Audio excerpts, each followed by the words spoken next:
po natin ngayon, wala pong iba kundi po si Undersecretary Angelo Tapales siya ng Council for the Welfare of Children o CWC. Good morning po sir, si Xander po at si Angel. Good morning, Yusek. Kuya Sander at Angel, thank you for inviting the Council for the Welfare of Children po. Opo, at salamat din po sa pagpapaunlak sa atin. Lagi po kayong nariyan para po sa ating mga kababayan, Yusek. Opo. Yusek, ano po yung kasalukuyang hakbang na ginagawa po ng Council for the Welfare of Children upang matiyak po na mapapanagot itong mga nakakatandang lalaki na sangkot sa pagbubuntis po ng mga menor de edad? At Angel, ang ginagawa po ng Council for the Welfare of Children, first, actually, etong nakukote ngayon sa amin or na-attribute sa amin na statement na karamihan ay mas nakakatandang kalalakihan ang nakakabuntis ating mga adolescent mothers, I think 2 years ago pa namin sinabi yan when the Senate was hearing the Adolescent Pregnancy Prevention Bill. Yung mga lawmakers po natin, of course, they correctly identified this problem as a socio-economic problem. It's driven by poverty. Pero nakita ng Council for the Welfare of Children po kasi doon, hindi lang kahirapan. At siyempre ayaw naman nating laging isisi sa mahihirap. Medyo anti-poor kasi at medyo baka hindi yan yung whole picture. Kaya ang sinabi namin, tama po na driver talaga ang poverty because it exposes a lot of children to many various forms of dangers and risks. Pero ang nakikita po namin kasi dito, batay po kunyari sa isang article na inilabas ng UN FPA, ito yung population arm ng United Nations, mga nasa 50+%, if I'm not mistaken, siguro tingnan ko na yung data, baka magkamali pa ako. It's 59.5% na nakakabuntis ng 15 to 19 natin na adolescents ay mas matanda sa kanila. Pagdating naman dun sa below 15 ay halos 99% ang nakakabuntis sa kanila ay hindi nila kaedad. So kung hindi kaedad ng mga adolescents natin from 10 to 19 ang nakakabuntis sa kanila, hindi nila kaedad, maaaring may child protection complexion ito. Nabanggit nyo, Kuya Sander at Angel kanina, yung maaring paglabag kasi ito ng karapatan. Actually, in 2022, a law came out. A law was enacted by the government. Ito yung RA 11648. It strengthened our rape law. At sinabi dito, yung statutory rape natin dati na 12 years old yung reckoning age, yung below 12 statutory rape, ginawang below 16 na. So from 12 naging 16 yung age of consent ng mga batang babae. Sinasabi dito, pag ikaw ay nakipagtalik sa isang below 16, maaring statutory rape yan kung hindi rin lang more than 3 years, less than 3 years yung agwat nyo. Kasi pag less than 3 years, more or less, pwedeng isipin ng mga bata talaga yan na baka in a relationship at walang abusive or baka consensual yung nangyari. So practically, if it's below 16 years of age and the age gap is more than 3 years, it may be statutory rape. At lalong-lalo na may magkaiba kasi ang posisyon ng adult saka ng bata. So yung iniingatan ng ating pamahalaan ngayon, there is a child protection complexion po talaga. So the government is really monitoring this. Opo. Sa datos po ninyo, ilan po yung mga doon sa binanggit po ninyo, ilan po roon yung may kukonsiderang rape? Hindi natin hindi pa natin ma-determine yan with certainty ngayon, pero we can just imagine kung more than 90% ng nakabuntis sa ating mga batang below 15 ay mas matanda sa kanila. So pag more than 3 years yung agwat kaagad yan, it might be classified as statutory rape. At lalo na kung non-consensual, abusive or exploitative yung relationship. So we can just imagine that itong mga cases na to ay hindi na i-report kasi hindi po alam ng ating mga kababayan na ito ay paglabag sa karapatan ng bata. That's why it's really very alarming. Binibigyan ng Council for the Welfare of Children ng panibagong muka itong adolescent pregnancy problem natin. We have framed this for the longest time as a socio-economic phenomenon. It's a poverty problem, underdevelopment problem na talagang tinutugunan niya ng pamahalaan. Siyempre hindi naman yan instantly mawawala. Yan ay tinututukan na ng pamahalaan. Ang sinasabi lang namin dito is we have to view it using a child protection lens. So baka may inaabuso ng mga bata rin dito. And in fact, yung sexual abuse ng mga bata po is really prevalent in the Philippines based on the 2024 data of the PNP Women and Children Protection Center. Yung na-report sa kanila dyan na violence against children cases in 2024 is like 18,089 cases. Ano? So dito sa 18,089 cases na to, Kuya Sander, Ate Angel, 8,946 or kalahati ng 18,089 halos ay rape or acts of lasciviousness ng mga bata. No? So we can really see yung gravity ng problem pagdating sa sexual violence sa bata. At hindi pa po natin pinag-uusapan yung online sexual abuse. Iba pa pong problema yon. Ano? So the government is really focusing on this para talagang maitigil ito.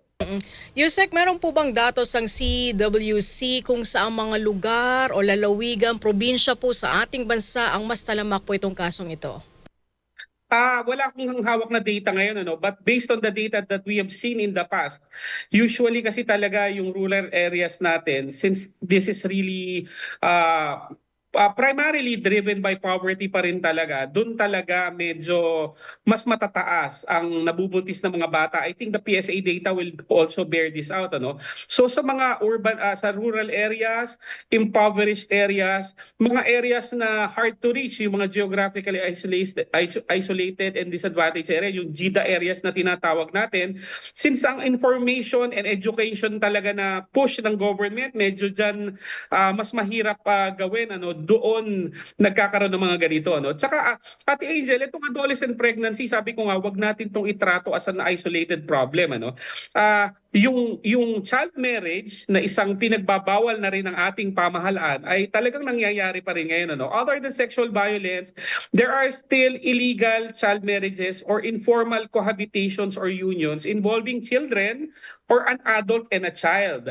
So yan ay nagpupush din ng adolescent pregnancy natin. Siyempre, pag nabuntis ang mga underage, yan ay nakakadagdag din sa datos. Ano? So sabi ko nga, it's a spectrum of violence. Ano? That's why we need an ecosystem of protection at yan po yung ginagawa ng pamahalaan po natin ngayon. Opo, yung forced marriages po, saan pong mga lugar karamihan nangyayari at ano ho yung mga factors bakit po may ganun pa rin sa bansa? Opo. Nagkaroon tayo ng batas dyan, ano, yung law prohibiting child marriage. So ang pinagbabawal doon, yung pagkakasal ng bata, ano, whether it's sa church, sa judge, or yung mga traditional cultural marriages or ceremonies, bawal na po yan. Ano. At talagang ang sektor ng bansa natin, including our Muslim brethren, our indigenous peoples, kinonsulta po natin talaga dyan. Pero sa mga lugar sa Pilipinas, hindi natin maikakaila na may nangyayari pa rin ng mga ganyang seremonya na pagkakasal ng bata. Pero sabi ko nga, maybe that's only half of the problem, ano, kasi ang hindi na monitor at nakakalimutan yung hindi lang yung illegal marriages, ano, yung informal unions or cohabitations. Ito yung mga nagli-live-in, so to speak, ano, na mga bata or underage or matanda or mas nakakatanda tsaka bata. Yan ang hindi na monitor kasi it can happen everywhere, rural area man yan or urban area. Dito sa paligid natin, I'm sure maraming nangyayari pong yan. So the government is really creating awareness na bawal po yan dahil hindi natin sinasabi na tayo ang tama, sila ang mali, or sila ang tama, tayo ang mali. But it's a child protection issue. So lahat naman tayo nagmamahal sa bata.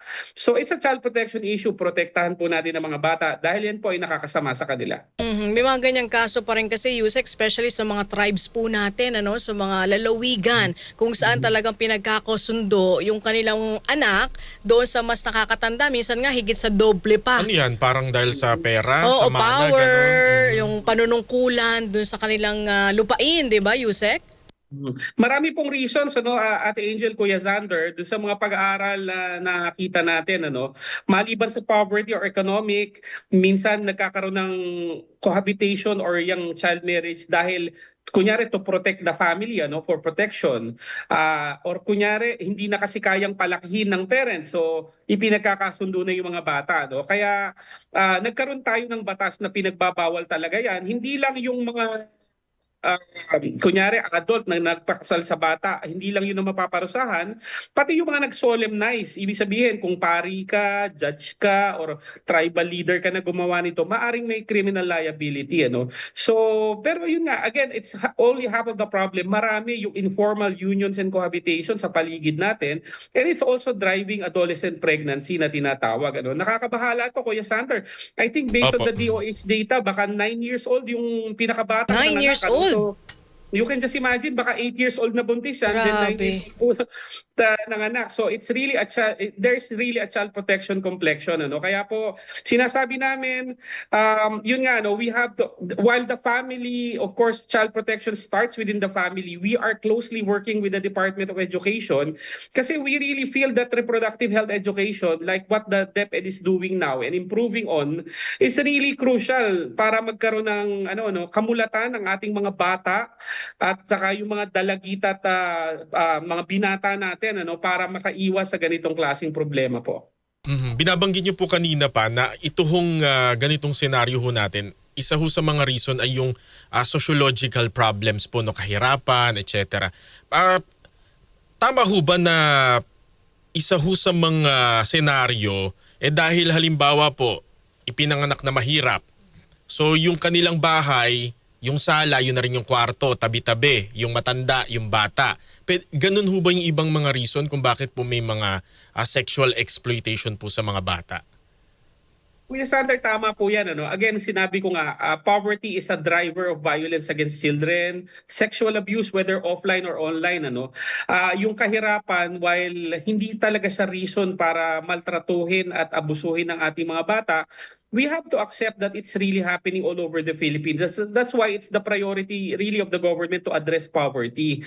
Pero yun nga, more than addressing poverty, Kuya Sander, dahil tama yung sinabi mo, no, inaabot namin ang mga magulang din. In fact, our parent agency, the DSWD, has this parent effectiveness services modules, yung PES Act kasi natin. It mandates the government, the DSWD in particular, to create modules, implement it with the LGU, modules, for example, about how to be better parents, how to protect children, how not to inflict corporal punishment, online or offline sexual abuse. Yan po ay itinuturo ng pamahalaan kasi we want social behavioral change, but we cannot do that if we do not change really the mentality first. So inaabot po namin ng pamilya through the DSWD at pinapalakas po yan. So addressing poverty, strengthening the family, protecting children, saka yung nasa likod ko po, yung Makabata Helpline 1383, kung may pang-aabuso po, this is one of the reporting mechanisms of the government. Basta usaping bata, this is the central reporting mechanism. So kung meron kayong nakikitang pang-aabuso, sexual abuse, whether it's offline or online, call the Makabata Helpline 1383, 24/7 na po kami, tutulungan po namin kayo. 1383. 1383. Naka-flash po ngayon sa ating live streaming po yung yung number na yan, 1383. Napakadali pong tawagan. Sir, kung cellphone ba dapat may 02? Opo, dapat po may 02. If wala po kayo, kung hindi kayo makatawag sa landline, go to the Makabata Helpline Facebook page, na andun ang cellphones namin. May messenger din kami, merong Instagram, may email address din po if you want really to attach files kunyari or videos. But the DICT eGov Super App, kami po yung naandon, nakasali dun sa e-reporting nila under child abuse. So mag-report kayo doon, attach pictures or videos. If you click submit, you will go to the Makabata Helpline 1383. Basta bata, kami po ang bahala. Opo. Yusek, meron po bang programa ang CWC para po sa mga batang ina, para po sila itulungan, at yung iba kasi sa kanila ay gustong matulungan na matapos yung kanilang pag-aaral, di ba, Yusek? Yung sa part ng CWC, since we are a policy-making agency, yung Adolescent Pregnancy Prevention Bill na nakafile dati, na I think na-refile na rin ngayon, may provision precisely sa ganyan. Kasi sinisigurado nung batas na yon na kung mabuntis man ng isang kababayan natin na batang babae, girl child na tinatawag, maitutuloy pa rin niya ang pag-aaral niya at hindi ito katapusan ng kanyang buhay in the sense na hindi na siya magiging productive member of society. We've been supporting that and we will support that again. When it comes to programs naman sa mga sa mga clients and users natin or yung mga recipients natin, ang DSWD may programa sa ganyan. They are prioritizing, una, yung mga victims ng trafficking, kasama na yung online and offline sexual abuse dyan. Merong programa ang DSWD na tumutulong sa kanila from yung pagbigay ng livelihood, legal at iba pang tulong. And meron din silang programa, I think, dun sa 4Ps natin, if I'm not mistaken, mako-cover din ang mga batang ina natin. I think there's a special provision there just to cater to them para bigyan po sila ng tulong para hindi naman common na buntis na ay wala nang pwedeng maging future. Yan po ang iniiwasan ng pamahalaan po. Opo, Yusek, pero yung binabanggit po nating adolescent pregnancy, ano ho ba, tumataas po or bumababa? Yung 15 to 19, nakakatuwa po yan since the start of this administration. Talagang pababa po siya kasi pre-pandemic mataas po talaga siya. So pababa siya since 2022. Pero ang nakita nga po namin dito, while the 15 to 19 bracket is really going down, the incidence, yung below 50 naman, yun ang medyo tumaas po. So I think in 2024, ang bilang po natin dyan is like 3,612 of the total adolescent pregnancy. So yan ay maliit kumpara sa lahat ng bilang na nabuntis sa Pilipinas. Pero it's still alarming kasi ang bata na below 15, sa totoo lang, wala yung business na mabuntis. Talagang dapat yan ay naglalaro, masaya, nag-aaral, nakikipag-usap sa kanyang mga kaibigan. Karapatan ng bata, yung right to play, nasa UN Convention on the Rights of the Child yan. Yan po ang iniiwasan natin, ang mga bata ay nagpapalaki na ng mga bata, dahil hindi po dapat yan ang ginagawa nila. Sila po ang kinabukasan ng ating bansa. But of course, they won't be the future of our country if we do not protect them today. They will not be okay by themselves. Kailangan po nila ang tulong ng ating pamahalaan, pati private sector partners, at syempre mga kapatid po natin sa media. Paano ko, Yusek, kung halimbawa nalaso na yung isip nung bata na nakakatanda at siya'y itinana na? Kumbaga parang umibig na rin siya dun sa kanyang napaibig na rin siya captor. kasi akala niya totoo all throughout. Or Kasi father figure. nagpapakita, nagbibigay ng regalo, mabait sa kanya, sinusundo siya sa school, tinanan siya. So ngayon hindi na siya mahanap, makontak ng kanyang mga magulang. Paano po yun? Alam niyo po, isumbong pa rin po natin yan sa Makabata Helpline 1383. Yung dinidescribe yung situation po kasi yung pagkuha ng trust and confidence ng bata, pagbibigay ng regalo, pagbibigay ng special na treatment, yan po ay maaring maklasify po na grooming. Yan po ay pinagbabawal din. So yan ay parang preparatory act po yan dyan sa paglabag sa kanilang karapatan. So yung mga nakikinig po sa atin ng mga teenagers po, be mindful na hindi po talaga lahat ng tao sa paligid nyo ay mababait. Maraming magpapakita ng kabaitan pero that might constitute grooming. Kinukuha ang tiwala nyo pero aabusuhin din kayo. And ayaw nating mangyari yan.